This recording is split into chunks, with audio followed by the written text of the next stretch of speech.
The Volvo Ocean Race, one of the toughest sailing competitions in the world. Big wave! A combination of ultimate excitement and sheer terror.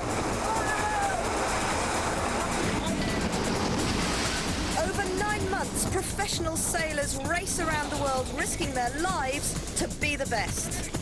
It's just starting to rain here as we go into another squall in the Southern Ocean, and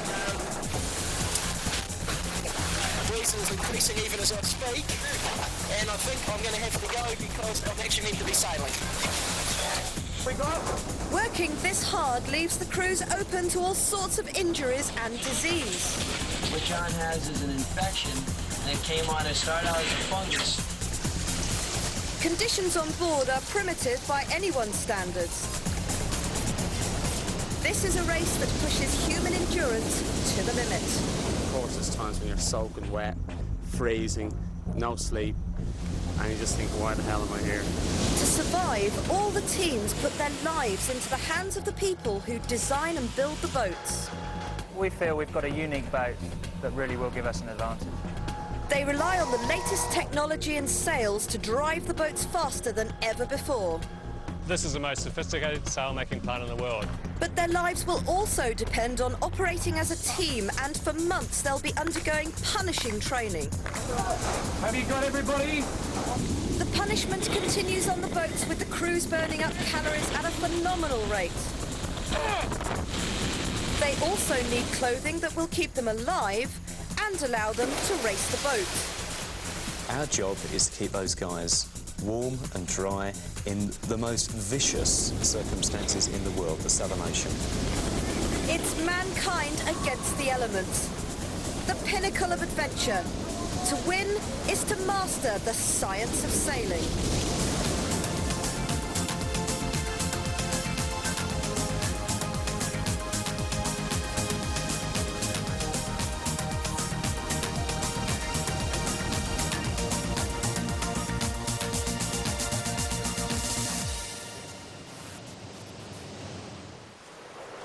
The Volvo Ocean Race will see 8 yachts line up at Southampton in England. When the gun sounds, the rehearsals will be over.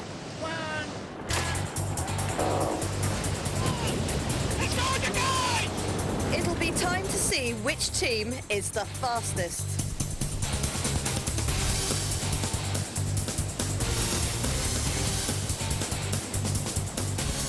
Their journey will take them over 32,000 nautical miles, racing through the world's toughest weather conditions. Along the way, they'll make 8 stopovers before reaching the finishing line at Kiel in Germany.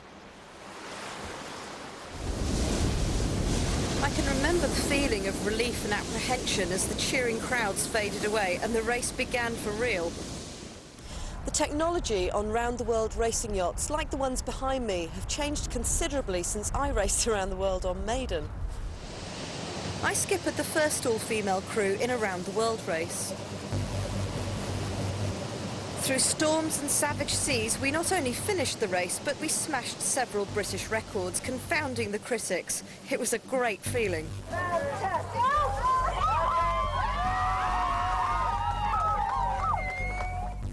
But when I first got hold of Maiden, she was a sad second-hand yacht that had already been around the world twice. Of course, that would be unthinkable these days. All the boats are brand new, custom-built, state-of-the-art technology. And they need to be. Out here, the wind can whip up to over 30 knots in seconds, turning a race into a fight for survival. As well as the wind, you have the waves with the power to break a boat in two. The crew gets tossed around like rag dolls, and make no mistake, people have died out here. If the crews are to survive, these boats need to be incredibly strong, and to win, they need to be incredibly fast. To see how they design, build and test them is a journey that will take us all over the world. Today we're in Annapolis near Baltimore on the east coast of America, heading towards what some people believe is the world's leading design company. Far Yacht Design have created the blueprints for 6 of the 8 boats in the race. The guys here are obsessed with the weight of the boats. They need to be light for speed, yet heavy for stability. The trick for designer Steve Morris is to put as much weight as he can into this torpedo-shaped bulb underneath the boat. There's a lead bulb that carries about 50% of the weight of the boat. And the more lead you can have in that bulb, the faster the boat's going to go. The lead bulb gives the boat a low centre of gravity, helping to keep it stable despite gale force winds doing their best to push it over. There's a big emphasis on trying to sort of take as much weight out of everything else in the boat and put it down in the bulb. And against that, you've got to make sure that the thing's strong enough and reliable enough to be able to sail all the way around the world. But the place that some people call the Southern Ocean is notoriously dangerous. 40-foot waves, icebergs and even whale strikes pose a real threat. And the boats in the Volvo Ocean Race will have to sail the Southern Ocean twice. Once from Cape Town, South Africa to Sydney, Australia, and again on the way to Rio de Janeiro in Brazil. Once the design exists on computer, the next step is to build a model and test it on water. And to see that, I've got to travel up the coast to St John's, Newfoundland in Canada, home to one of the most sophisticated tank testing facilities in the world.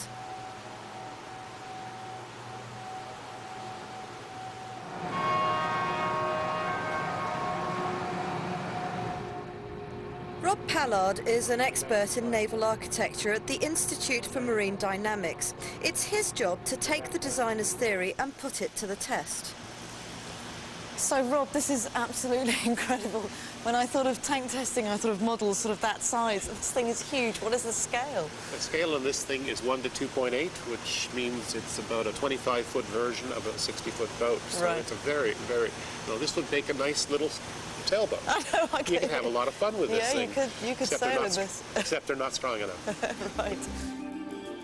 Well, it's a shame I can't use it as my weekend boat, but it's perfect for studying how the full-size version will react in the water.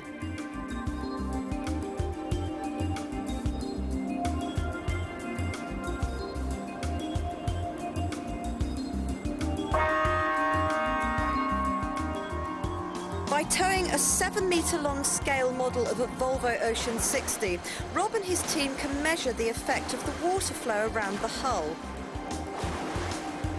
This water flow creates drag, much in the same way that wind resistance slows a racing car. Rob's aim is to reduce the drag as much as he possibly can. We like to think we can sort of distinguish roughly 0.5% reliably. And on the course, that probably boils down to 8 to 1/4%. And that's probably about 6-7 hours over the course of the race. And that's worth shooting for. Coming up, how they make sails that can cope with gale force winds. We're pushing the parameters of design. How they make boats that can survive a pounding from the seas. And how the crews prepare for the race of their lives. There's no hanging off a bar, extremely drunk. It just doesn't work. To survive the Volvo Ocean Race, it's not just the boats that must be the best in the world, it's also the crews. Making sound decisions, keeping a clear head in life-threatening situations and working as one are all qualities that the winning team will need.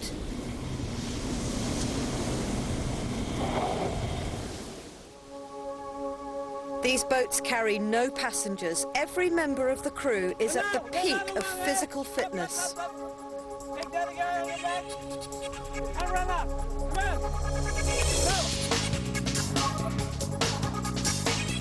Having raced around the world, I can tell you that getting up at 6 a.m. to train like this is something I don't miss.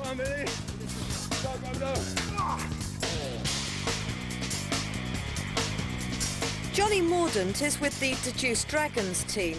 He's been a professional sailor for most of his life, but this will be the first time he's raced around the world. We train every day, and then a lot of us would go to the gym in the evening or run in the evening. In the last couple of years, it's totally changed. There's no hanging off a bar, extremely drunk. it just doesn't work. I mean, if you're fit, you can actually give that extra bit more to the whole thing. Sailors live to sail. It's in our blood. Why else would we choose to be this cold, wet and tired thousands of miles from home? It's certainly not for the prize money, because there isn't any. And there's nothing elitist about putting your life on the line. We've had a hurricane for breakfast. We're all ordinary people with an extraordinary passion for sailing.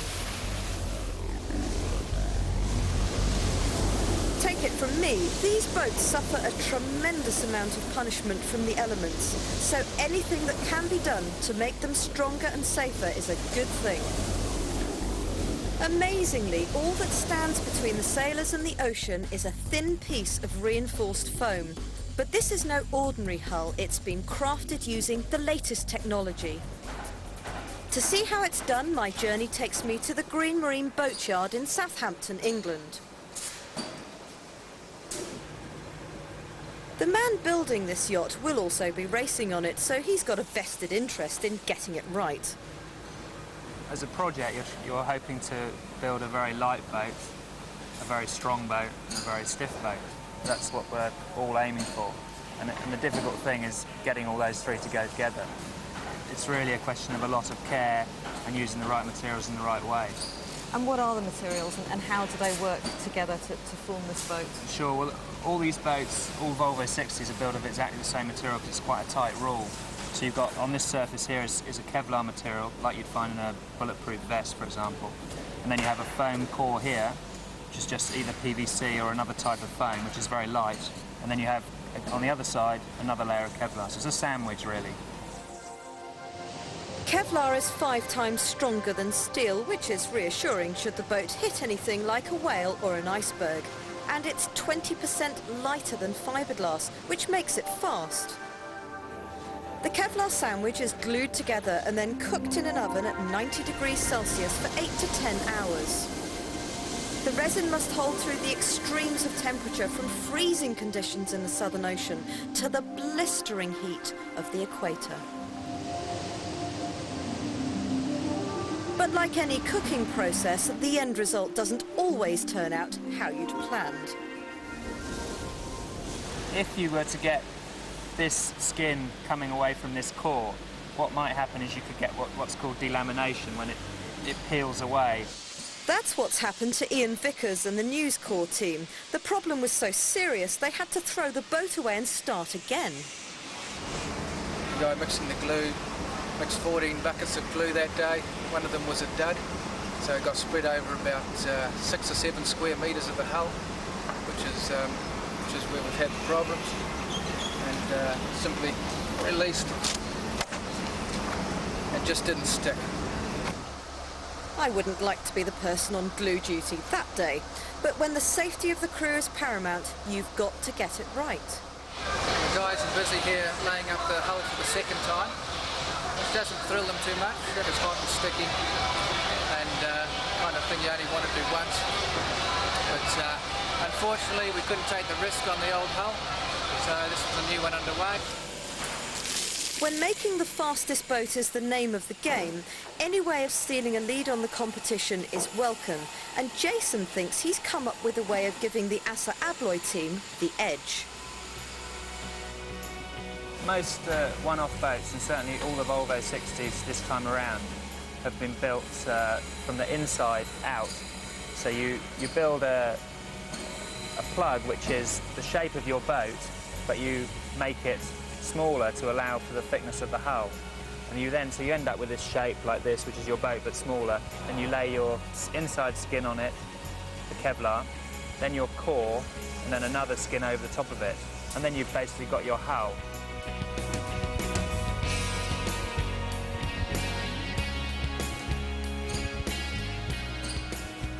But the problem with this is you have a very rough surface on the outside, and because you started from here and ended up here, you lose a lot of accuracy in your shape. So all the other guys then have to pile filler onto the boat, fair it with longboards, which is what you see these guys kind of doing this, 3 guys on a board and lots of dust and a real mess. Jason's approach turned the method of boat building on its head. What we did is we built this same plug, but we built it exactly the same size as the finished boat we wanted to end up with. We then laid carbon fibre over the top of it, quite a thick amount, about 8 millimetres, and then pulled this carbon mould, effectively, like a jelly mould, off the plug, turned it up the right way, and then we laid our boat up inside this mould. So we started from the outside, working in. So we had it, on the outside of the boat, we had the perfect shape and very smooth, and that's what you can see behind you. The yellow colour is the Kevlar, so it's literally just come straight out of the mould, a finished boat.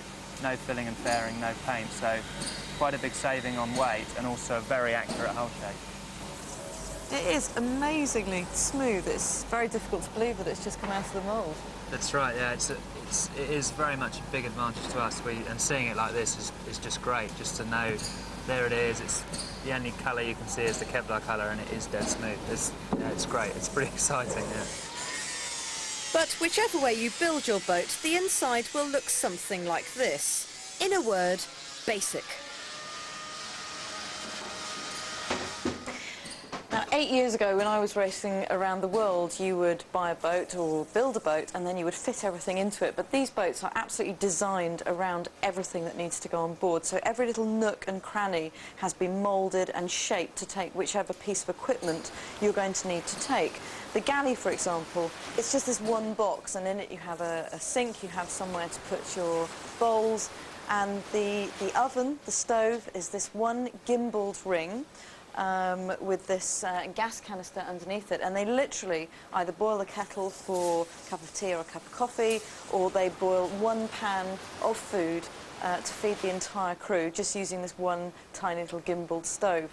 Up forward, in front of the stove, which does seem in rather close proximity, you have the toilet. And the toilet is not a room, the toilet is just a toilet put in the middle of the boat.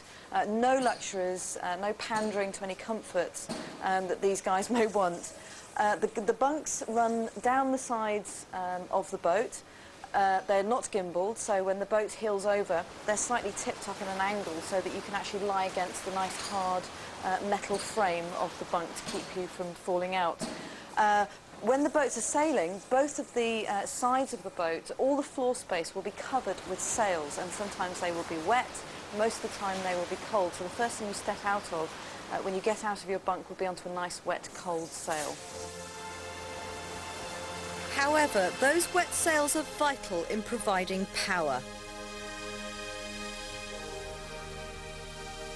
They're the equivalent of an engine and gearbox driving the boat forward.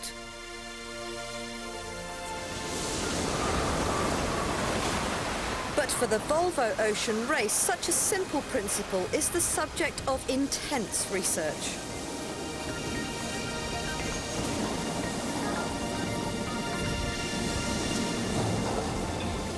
To find the leaders in the field, I travelled to Auckland, New Zealand, home of a unique wind tunnel.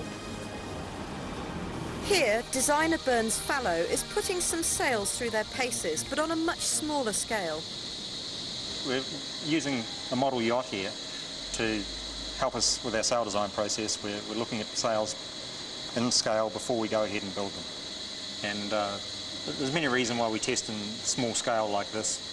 First, of course, it's much cheaper to build a small sail like this, and it really allows us to develop a lot of ideas very quickly before we go ahead and build a full-size sail. Really, it is just like a scaled-down boat, not just the sails, but also we have little winches on board which we can control in and out, just like trimming the real sails.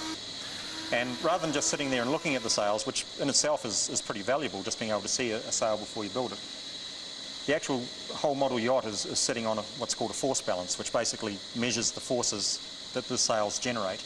Those are then logged on a computer, so we have a very accurate measure of the force that a sail is generating, and therefore we can evaluate its performance. The results from these tests help Burns develop better sails, which in turn allows the boats to be pushed harder than in any previous race.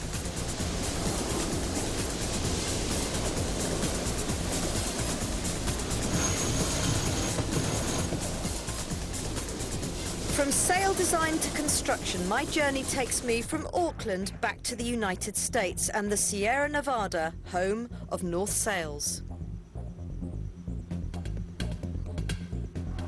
During the race, there'll be winds that can tear ordinary sails to shreds. So for boss John Welch, how you make the sails is just as important as how you build the boat.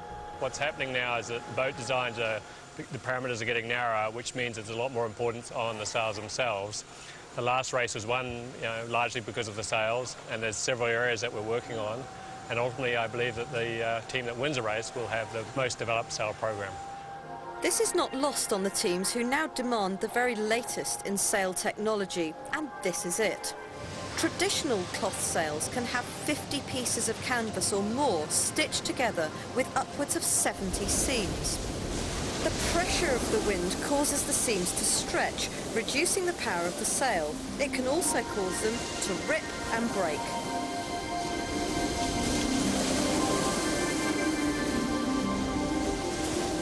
This new process uses sheets of reinforced plastic to mould the sail three-dimensionally in one single seamless piece.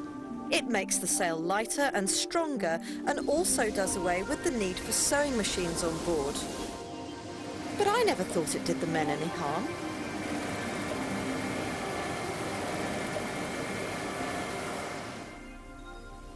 Today, a computer calls the shots. We run the designs, place them on our sail molds, and when we're satisfied they are working, the information is sent down to the mold computers, and the mold will take the shape that we see virtually here. A sail is curved for the same reasons that an aircraft wing is curved. It provides lift, making the boat lighter, as well as providing power. This is the mould that the sail is actually built on. We receive a computer height file from upstairs. Then the pneumatic lifters go to the determined height, and as you can see, the mould will adjust into the final flying shape of the sail. We then lay the yarns, and that's the sail. The first step is to lay a sheet of laminate plastic over the mould, then the yarns. These are made from the same material you'd find in a bulletproof vest, giving the sail enormous strength just where it's needed. Resin is used to stick the yarns to the plastic. The person in the harness isn't a hang glider. He's there only as quality control to make sure nothing goes wrong. A second sheet of plastic is then laid over the top, and a heat lamp bonds everything together.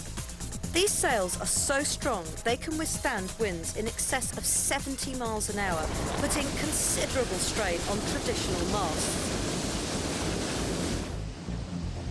When I was racing my boat Maiden, it was not uncommon for an alloy mast to snap in two.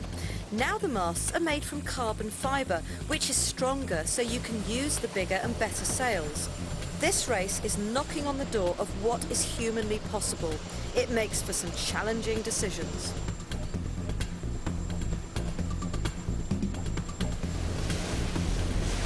Once the racing actually begins, just handling the awesome power of the sails and keeping this mast up will be an achievement in itself. We're pushing the parameters of design, so we're able to produce shapes that a few years ago we wouldn't have been able to do. Technology can go a long way. Over the course of a day, a boat only needs to be going fractionally faster to do a horizon job, we'd say, which is probably 20 miles. And 20 miles is a long way because that enables you to get into different weather systems, and ultimately that may define the outcome of the race. When I started out as a skipper and navigator, I used to spend hours poring over charts trying to plot my course, but not anymore. Now we have GPS, or globally positioned satellites. This is a huge advance in sailing and a huge advance in navigation. Can you imagine you can now tell where you are to within 10 feet at any time of the night or day just by pushing a button? And if we look up at the GPS here, we can see it's telling us exactly where we are now. Amazing. GPS works by using 24 satellites in orbit around the globe. Just 3 satellites can calculate a single position on Earth. Every boat has a GPS receiver. They use the travel time of radio signals from satellites to calculate distance. Accurate timing is vital, so the satellites are fitted with atomic clocks. As well as distance, it's essential to know where the satellites are in space. And finally, any delays the signal experiences as it travels through the atmosphere must be included. GPS technology is amazing. It can tell you where you are, but only Mother Nature can get you to where you want to go. The best way to get from point A to point B is obviously in a straight line, but to do that, the wind has to be coming from the right direction. Now, as most sailors will tell you, that hardly ever happens. So the way you deal with that is to zigzag across the course of the wind to get to point B.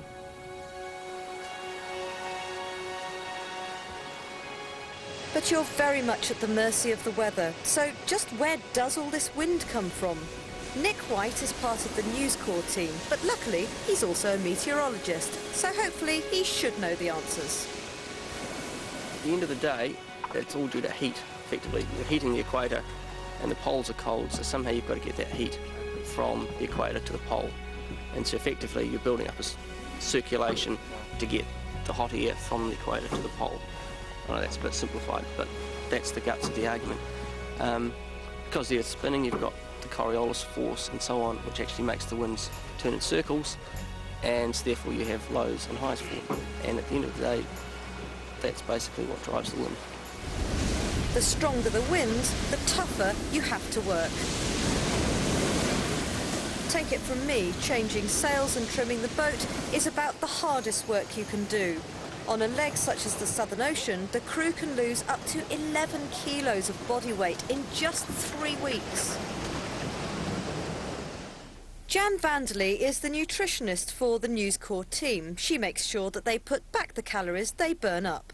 So Jan, I mean, this is probably my least favourite subject, the food on the boat. I mean, some of it can be so revolting, but it is a very important part, as we all know. Sure. We're only allowed to take 9 kilos of food per day, so it's actually very, very difficult to divide that up between 12 crew members. They get approximately 750 grams of food a day, and they need about 5,000 calories a day. Do they have any input? You know, they say, oh, we really don't like this, or we really like that? They do have a little bit, and certainly there are a number that that don't like pasta and rice because of previous races, and they're sick to death of pasta and rice. But it's very, very difficult to please 12 crew and ensure that they're getting the calorie intake and food that has nutritional value that they require. So it's difficult, but we listen to it and we try and do what we can. But that's actually not a bad serving for the day, is it? Best meal on the boat. Beef jerky. If you got served this in a Chinese restaurant, you send it straight back. This one we got for breakfast. Chocolate mousse.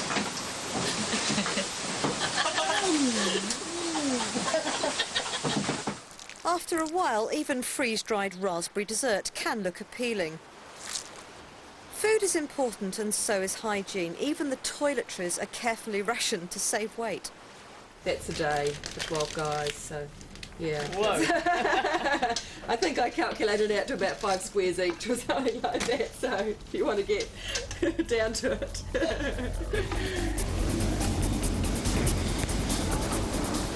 Keeping the crews fed is one thing, but as Canute Frostwood knows only too well, keeping them warm and dry in such treacherous conditions is another. It's been quite a hard night actually. We started with losing a guy overboard and managed to pick him up, and after that we had severe seas, very big waves, and we had to slow down the boat because we have a rig that is not 100%. So it's been a very hard night. When you're this tired and wet, you can easily make mistakes. That's why it's vital to keep warm. Technology in sailing clothing has really changed over the last 10 years, thank goodness. 10 years ago, we were getting very wet, very damp and very cold. But with the advent of breathable material, this stuff, you really are going to stay warm and dry. I was interested to know how it works. Here at the W.L. Gore Research Laboratory near Edinburgh in Scotland, clothing boss Nigel Mustoe is putting his garments to the test. If your body temperature, if your core body temperature drops by 1.5 degrees, you will start to lose consciousness, certainly start to lose concentration. When you look at it in that way, and you're in 0 degrees air temperature, -30 with the wind chills, if we can't keep someone warm and dry for the whole period, they're not going to be able to drive the boat. A test for the abrasions that's been worn, so if somebody, say, wearing a jacket and they're flexing it like this, we can get an idea of what that looks like, because we can take these samples off and then test them for waterproofness. There are various times on the boat where you're kneeling on it, you're sitting on it. There's all sorts of pressures on the fabric trying to push the water through. So one of the tests that we do is the burst test.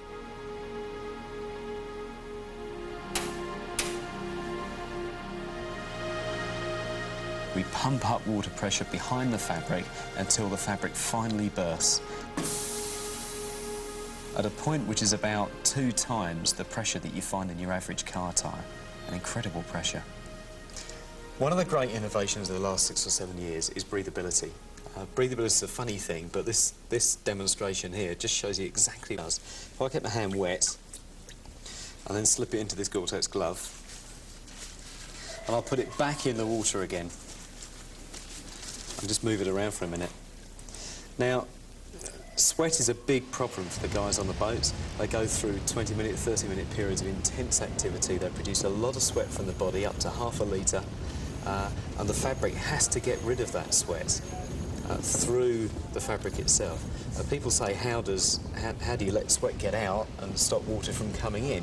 If you look at a funny analogy, but an ant, a mouse hole, and an elephant, if the ant is a moisture vapour molecule, the mouse hole is the size of the hole or the size of the pore in the Gore-Tex membrane, and the elephant is a water droplet.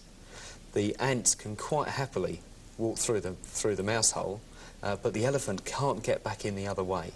And it's exactly the same way as breathability in fabrics works. If I take my hand out, shake it off, take the glove off, you'll see that all that moisture that was on my hand has now disappeared and gone through the membrane. Once a prototype has been put together, the real work begins. An important test is the shower chamber. The clothing is subjected to torrential rain for 1 hour. If after this time the person is still bone dry, it will have passed the test.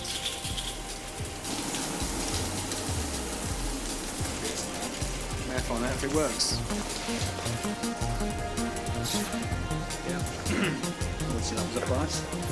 Will do. Thank you very much. Such clothing is not only designed to keep someone warm and dry, it's also designed to save their life.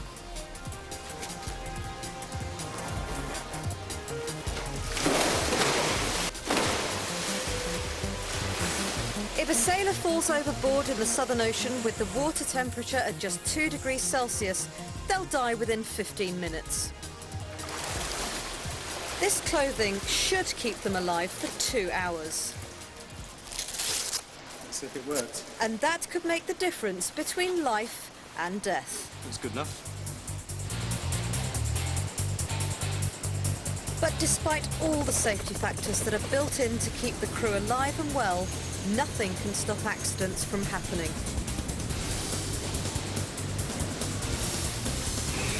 I should know. I've been battered and bruised so many times, this sport should carry a health warning.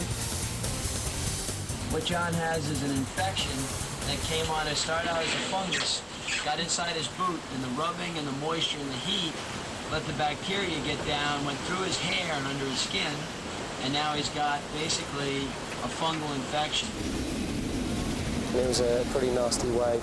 We had very little warning, and seeing and hearing Charlie in so much pain was pretty frightening for everybody. But as ever, you know, when our backs to the wall, the guys really come up trumps and got the boat together, got Charlie below. I hope we can be out of here within 6 hours. We're going to miss you both a huge amount, and nothing will ever replace you. But we're going to go out there, we're going to do this leg for you two, all right? Yeah. So you get well soon, and I promise you, every minute of the day we'll be thinking of you. Take it easy. The VOLVO ocean race is relentless, taking a heavy toll both on the boats and the crews. Creating yachts that will withstand punishing seas and winds is technically possible, but keeping the crew motivated when you're thousands of miles from home can be tough. You do have your down days, so you're trying to keep going, and that's when you rely on the rest of the crew for a bit of input and just to pick me up and stuff. course, there's times when you're soaking wet, freezing, no sleep, and you just think, why the hell am I here? There's no mercy from Mother Nature, as Ross Field knows only too well. He's a veteran of 3 round-the-world races, winning 2 of them. But even the best sailors in the world can run into problems. Our food, we budgeted for 30 days food. It's going to take us 32 days, and we really cut down on our weight at the start of the leg, and it's really starting to tell now. The boys are all losing weight, and but we're halfway, and we should be in by the 22nd, 23rd. In a crisis, the crew become your family. You rely on each other, and like any family, there are arguments. But for News Corps' Ross Field, there's also a unique freedom. Social niceties go out of the window. You live to sail. Nothing else matters. Well, it's very important for the guys to get on together. I mean, obviously there's little squabbles, but, you know, and it's a commonly asked question, you know, when you're at sea, do the guys fight or... And they don't, because you have none of those outside interference. You don't have telephone calls, you don't have your girlfriend or your wife ringing you up and say, when you're coming home, are you going to mow the lawn, stuff like that. All you got to do is eat, sleep and sail. There's nothing else. You don't have to clean yourself, you don't have to clean your teeth, you don't have to do anything. It might not make you popular, but a light boat is a fast boat, so everything that's not essential is left behind. We only allowed to take a small bag, and for sure, yeah, if we will come into Cape Town, I advise you not to come very near to us, because it will smell. But who cares? We have to be light to go fast. To keep the weight down, the guys share soap, shampoo and razors. That's if they remember to pack them.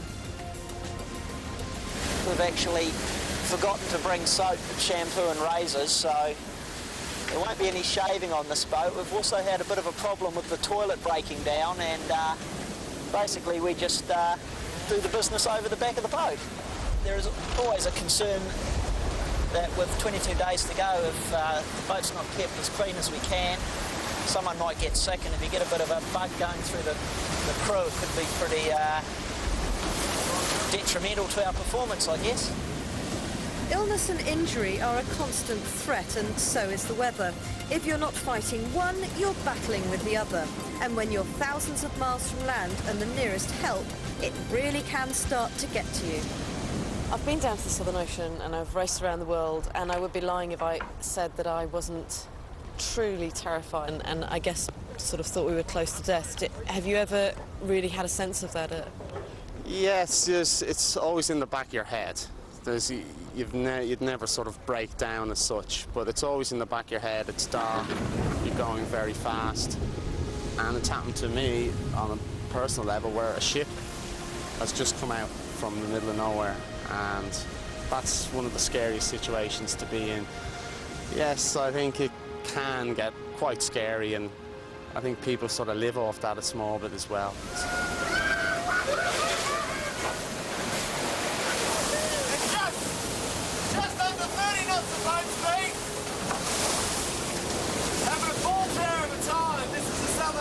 What we've all been looking forward to.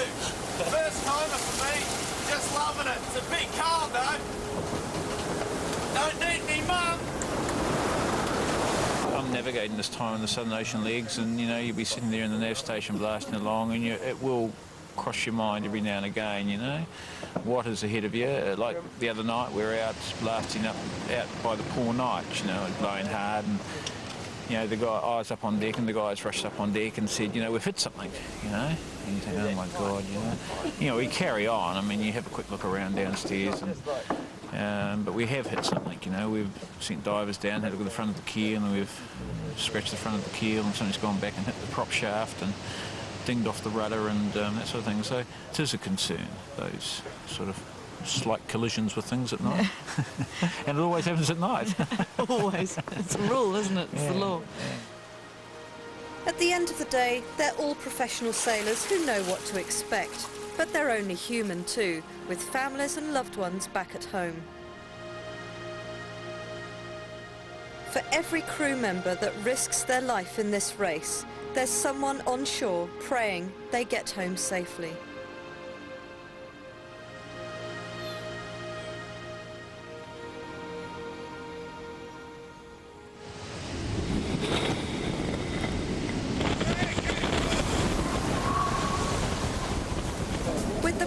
Preparations drawing to a close, it's time for the world's premier ocean race to begin.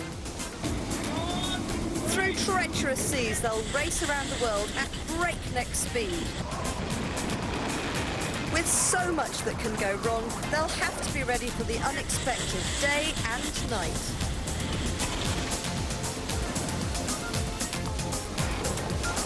To win this race will take skill, courage and determination, and that's something you can't get from the scientists. I mean, I'm excited about the race. The race is a fantastic race. It's a really great event, and it is something that I've still got a passion for. We'll win it, all right. I mean, it's not going to be easy, and that's what I want to do.